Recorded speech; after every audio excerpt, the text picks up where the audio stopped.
En Navidad, una familia se reúne. Sin embargo, al intentar salir de la casa, notarán como algo se los impide. Y de esa manera comienza Await Further Instructions del 2018, con su respectivo resumen, así como respondemos a la pregunta ¿qué ocurrió al final?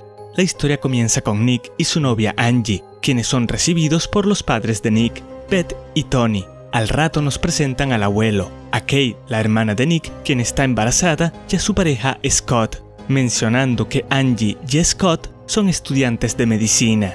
Ya de noche, en las noticias hablan de un posible ataque a la nación, pero como el abuelo hace un comentario negativo hacia Angie, la familia discute, y Nick plantea que ellos se irán, lo que altera a su madre.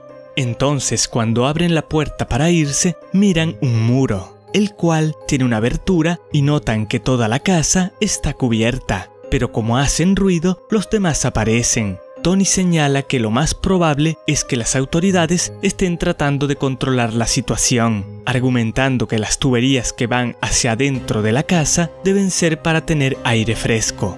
Más en la televisión ven un mensaje que dice: quédense dentro de la casa y esperen futuras instrucciones. A la par observan que no tienen internet y luego de esto Tony le menciona a Scott si puede contar con él y Scott termina aceptando. Aquí Tony establece que esperarán las instrucciones. No obstante, al tratar de comer se cambia el mensaje, expresándoles que la comida está contaminada, por lo que Tony coloca todo en bolsas de basura, y cuando Nick le reclama, Scott lo aparta. Después caen unas jeringas, y el mensaje dice que deben usarlas, puesto que la atmósfera fue contaminada. Mas Angie señala que no se ven bien, pero Tony usa una y obliga a todos. De golpe, el abuelo empieza a vomitar y hace la murición. Por esto Tony argumenta que eso les pudo pasar si no la tomaban. Así, cubren el cuerpo y Nick oye como algo se mueve afuera de la casa. A la par que Scott decide pedir ayuda por la abertura, y es aquí que le cortan 3 dedos, de modo que Angie le atiende la herida. Al rato hay otro mensaje que dice que uno de ellos está infectado. Por esto Tony y Kate encierran a Angie en el cuarto con el cuerpo del abuelo. Por otro lado, Nick apaga el televisor y al verlo, Tony se desespera. Pero al volverlo a encender, les dice que se han puesto en peligro. De modo que Scott se pelea con Nick, provocando que Kate caiga del 2º piso. Entonces, Scott y Tony están en shock y Kate se desmaya del dolor. Después, Nick rompe la tubería del baño y al grabar lo que hay del otro lado, ve como unos cables atacan a la cámara. Al mismo tiempo, el televisor suena una alarma, por lo que Tony ata a Nick a una silla, planeando sacarle información. Pero cuando va a acabar con el chico, Beth le señala que Kate hizo la murición. Luego lo golpea y libera a Nick. A la par, Angie separa la pared, donde notamos que los cables que la forman son como una cámara, y después de abrir un televisor queda horrorizada. Al momento entra un gas por las tuberías, y antes de que la toque, Nick logra salvarla, pero su madre no puede salir del cuarto, y el gas hace que explote. Por lo sucedido, Nick desconecta el televisor, pero no se apaga, y cuando el grupo habla de Dios, la pantalla menciona resurrección. Mas se dan cuenta que la bebé de Kate sigue viva. Tony dice que deben agradecer, pero Nick expresa que no adorará a esa cosa. Es aquí que Angie señala que ella vio algo vivo en el televisor y argumenta si eso estará en el otro televisor. Pero como les exige un sacrificio para salvar al bebé, Tony toma a Angie. Sin embargo, al plantearle a Scott que solo Angie puede salvar al bebé, él y Nick distraen a Tony, quien acaba con Scott, de modo que Angie y Nick terminan con Tony con el televisor.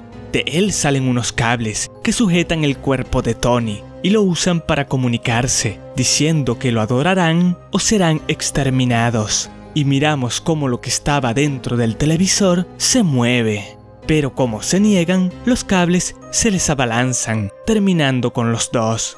Acá el cuerpo de Tony mueve el pequeño televisor junto a la barriga de Kate, a la par que otros cables derriten la piel de Kate, dejando libre a la bebé. Ahí saludan a la pequeña y le dicen que debe adorarlos. Y mientras vemos cómo todas las casas del vecindario fueron afectadas por los cables, es que termina la historia. Ahora digamos, el final. ¿Qué ocurrió?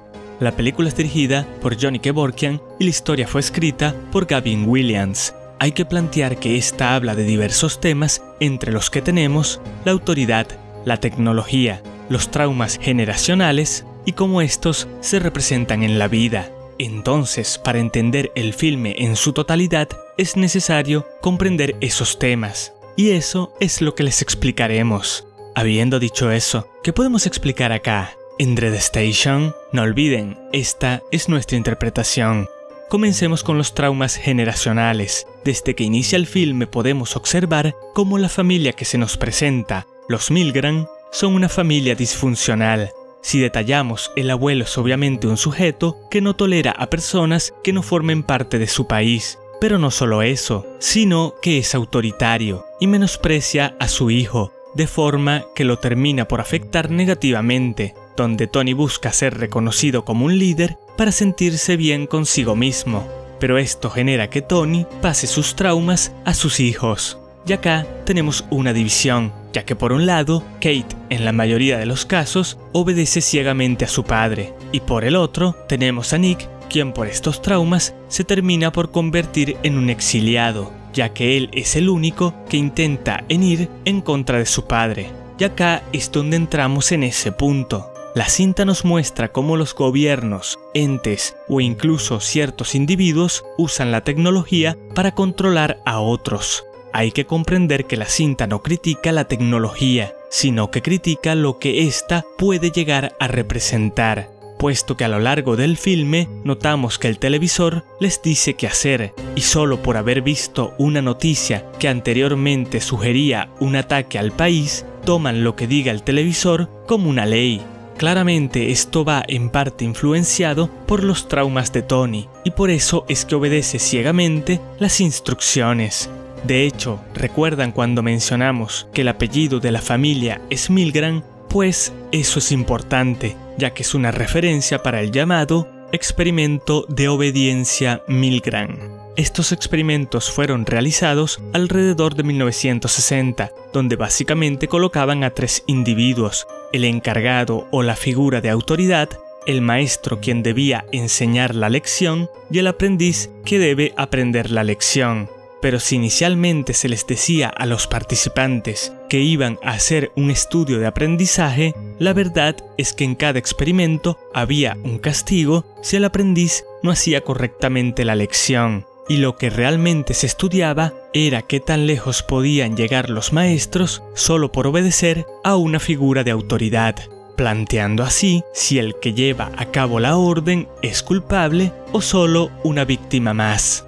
Ahora, como habrán notado, no solo se argumenta eso, sino que se muestra cómo al desobedecer a la autoridad, estos son castigados, desde quitarle unos dedos a Scott hasta crear fracturas en el grupo, separándolos de otros como Angie. Es de esa manera que se nos enseña cómo las autoridades son capaces de mantener a todos controlados si nadie se toma un momento para argumentarse lo que les dicen. Pero la idea no termina ahí, ya que hay una escena donde Beth señala que están en la calle Stanford. Y esta es otra referencia, puesto que nos habla del experimento de la prisión Stanford de 1971. Allá tomaron a unos civiles y los convirtieron en guardias de unos prisioneros, dándoles la orden que debían evitar que estos escaparan, de forma que al darles uniformes y autoridad, estos terminaron por afectar negativamente a los prisioneros. Es de esa manera que la cinta trata de mostrar cómo el poder de la autoridad puede cambiar a alguien. Entonces, el filme trata de enseñarnos cómo la tecnología puede ser usada como un medio de control, puesto que el monstruo que vemos es una metáfora de lo que la tecnología puede llegar a convertirse. Si observan, el monstruo usa las creencias de la familia para manipularlos, ya que inicialmente al creer lo del ataque que salió en las noticias, pensaron que era el gobierno. Pero una vez descubierto el monstruo, entonces este empezó a hablar de temas religiosos para seguir con la manipulación. Es decir, se critica el uso de mentiras a través de medios audiovisuales, a la par que tratan de enseñarnos que hasta cierto punto siempre debes cuestionarte lo que ves a través de la tecnología. Por último, si se preguntan acerca del bebé al final de la cinta, creemos que esto plantea un reinicio en el trauma generacional, ya que Ruby crecerá solo conociendo al monstruo, y sin nadie que la guíe a que se argumente la naturaleza de lo que está viviendo, terminará por ser adoctrinada al punto que su vida será completamente controlada. Y si hablamos del resto de las casas, creemos que la película muestra cómo este monstruo o esta autoridad terminará por tomar el control del mundo si eventualmente no se toman acciones en concreto. Por cierto, las cámaras presentes en los cables creemos que son para señalar cómo en todo momento podemos llegar a ser vigilados. Y eso es todo por el video de hoy, pero cuéntanos en la caja de comentarios qué opinas de Away Further Instructions del 2018. ¿Te gustó? ¿Te pareció entretenida? Y por supuesto no olvides suscribirte y dejar un like para apoyarnos.